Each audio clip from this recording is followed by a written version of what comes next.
Shalom, selamat sore. Bertemu kembali bersama saya Rifan Sabuna. Pada kesempatan kali ini kita akan coba untuk membahas tentang tata gereja secara khusus di pasal yang ke-14, 15 dan juga 16. Semoga kita memiliki waktu yang baik untuk ini. Baik, di dalam pasal yang ke-14 dikatakan tentang pemecatan dari hubungan dengan gereja. Nah, di dalam hal ini dikatakan jelas di dalam buku Tata Gereja Reformasi, majelis gereja tidak diperbolehkan memecat seorang pendeta dari hubungannya dengan gereja tanpa ikut diketahui dan disetujui klasis serta deputat sinode provinsi. Artinya pemecatan bukan hak 100% daripada majelis gereja. Ya, artinya majelis gereja tidak diperkenankan memecat secara khusus pendetanya. Seandainya sesuatu terjadi atas pendetanya, majelis gereja tidak boleh langsung mengambil tindakan. Yang berhak ataupun yang punya keputusan dalam hal ini ialah adanya kesepakatan atau adanya persetujuan dari klasis ataupun dari sinode. Jadi memang yang memanggil jemaat pendeta ialah jemaat. Namun dalam hal pemecatan atau pemberhentian hubungan dengan gereja, ini tidak bisa langsung menjadi hak penuh majelis gereja berserta jemaat. Akan tetapi penting sekali untuk ada persetujuan klasis dan juga sinode. Jadi itu berkaitan dengan pemecatan dari hubungan dengan gereja.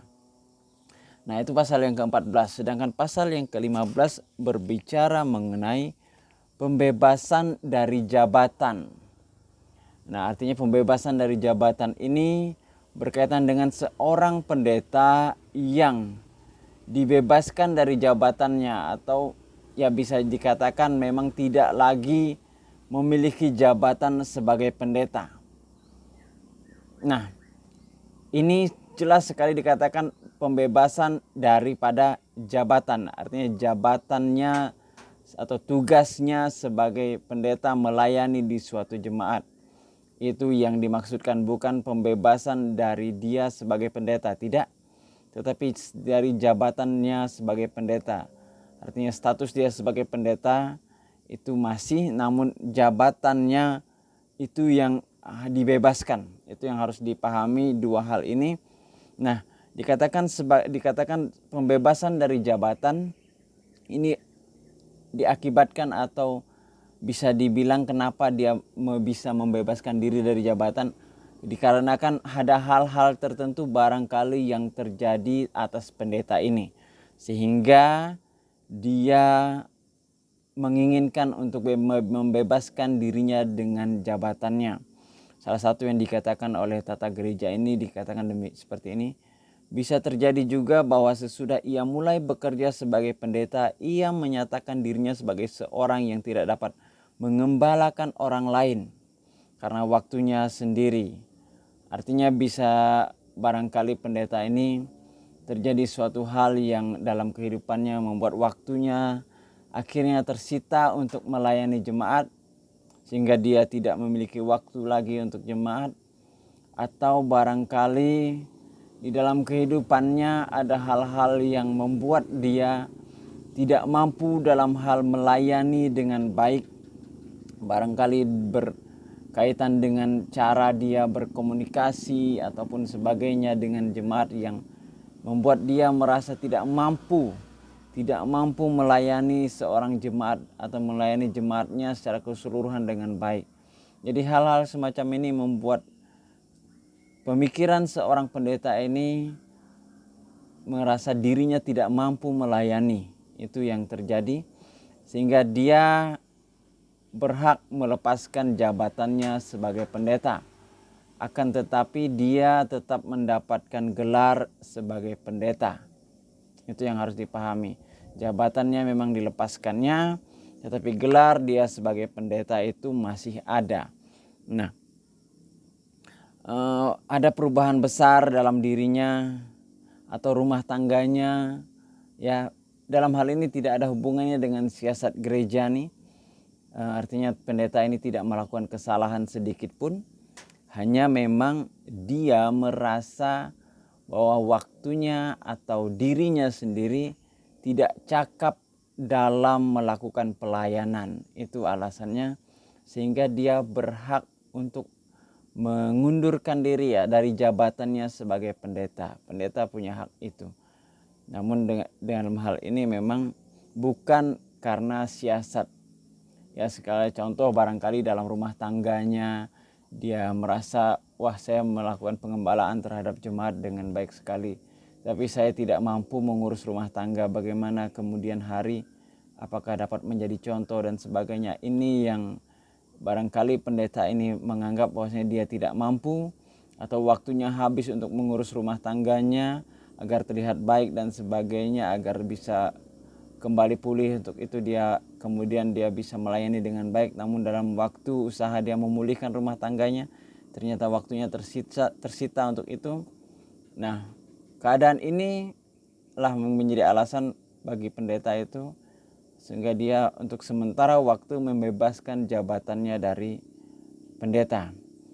Dalam situasi ini dia tidak dibebaskan dari gelarnya karena dia masih punya kesempatan untuk dipanggil kembali menjadi seorang pendeta. Jadi dia sementara dia melepaskan jabatannya, namun suatu saat jika memang ada jemaat yang tertarik untuk memanggil dia atau dia sudah selesai dengan permasalahan-permasalahan yang ada dalam dirinya dan dia kemudian menginginkan kembali untuk bisa melayani dalam jemaat, maka dia bisa untuk dipanggil kembali menjadi pendeta. Gelar masih ada, jadi gereja lain boleh memanggil dia kemudian dari itu yang dikatakan dalam tata gereja. Nah, terakhir yaitu pasal yang ke-16 pada sore hari ini, tugas pendeta-pendeta. Ya, tugas pendeta-pendeta. Tugas pendeta ialah memimpin dalam doa dan pelayanan firman serta sakramen. Jadi tugas-tugasnya ialah seperti itu.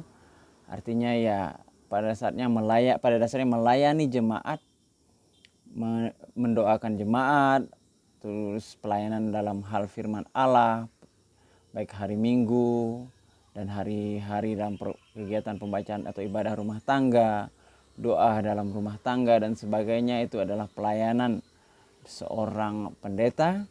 Dan yang terlebih khusus yaitu ya pelayanan sakramen-sakramen, artinya melakukan atau memimpin ibadah perjamuan kudus dan sekaligus juga sakramen baptisan kudus. Dalam GGRI kita mengenal dua sakramen itu yang harus dikerjakan. Jadi pendeta dia memiliki tanggung jawab itu, yaitu menjalankan sakramen baptisan dan perjamuan kudus.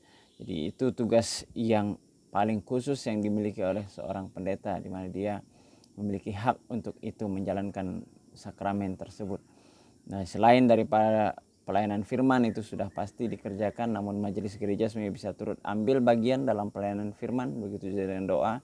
Tapi secara khusus pendeta yaitu pelayanan sakramen. Banyak masih tugas pendeta yang bisa dikerjakan ataupun menjadi tugas tentang jawab pendeta. Namun dalam hal tata gereja ini yang paling utama yang dikerjakan oleh seorang pendeta ialah melakukan doa, pelayanan firman dan sakramen-sakramen. Oke, itu saja untuk sore ini tentang tata gereja pasal yang ke-14, 15 dan yang ke-16. Kita akan bertemu lagi di video berikutnya. Jika memang suka, silahkan di like dan silahkan di komen di kolom komentar. Dan jangan lupa di subscribe jika memang ini sangat membantu. Aktifkan loncengnya, pemberitahuannya agar tahu video-video baru dari saya. Dan semoga video ini dapat bermanfaat juga untuk pertumbuhan gereja secara umum di GGRI Kalbar. Selamat sore, shalom.